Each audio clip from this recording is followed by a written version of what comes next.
आणि बुलेटिनच्या सुरुवातीलाच बातमी बोईसर इथून बोईसरमधल्या पासल परिसरामध्ये घडलेल्या एका भयंकर घटनेनं परिसरात खळबळ उडाली आहे। लिव्ह इन रिलेशनशिपमध्ये राहणाऱ्या एका व्यक्तीनं आपल्या महिला जोडीदाराच्या प्रियकराची हत्या केली आहे। त्याला घरात बोलवून अगोदर डोळ्यामध्ये मिरची पूड टाकली आणि नंतर धारधार शस्त्रानं भोसकून निर्घृण खून केलाय। या घटनेनंतर आरोपी महिला त्याचा 8 वर्षाच्या मुलासह फरार झालेला आहे।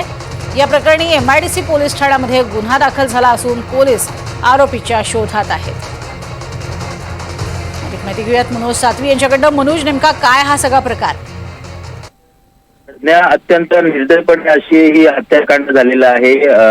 तारापूरच्या पासल येथे राहणाऱ्या सुरेंद्र सिंह आणि त्याची सोबत राहणारी रेखा सिंह यांचं लग्न झालेलं नव्हतं, मात्र रेखा सिंह तिच्या आधीच्या पतीला सोडून काही वर्षांपासून सुरेंद्र सिंह बरोबर राहत होती आणि आता काही दिवसांपासून तिचं हरीश सुखाडी या इसमाशी प्रेम संबंध जडले होते आणि याची माहिती मिळतात जो सुरेंद्र सिंह आहे तो अतिशय संतापला आणि त्याने त्याच्या पत्नी म्हणजे रेखा सिंहच्या करवीच तिच्या प्रियकराला घरात बोलवलं आणि सुरुवातीला त्याच्या मिरची टाकली आणि त्याला बेदम मारहाण केलं।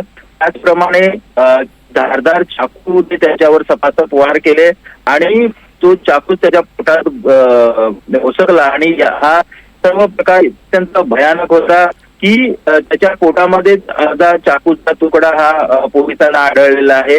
अत्यंत निर्दयपणे अशी त्याला मारून नंतर त्याची रेखा सिंहला घेऊन सोबत त्याचा तो 8 वर्षाचा मुलाला घेऊन हे तिघेही पसार झालेले आहेत।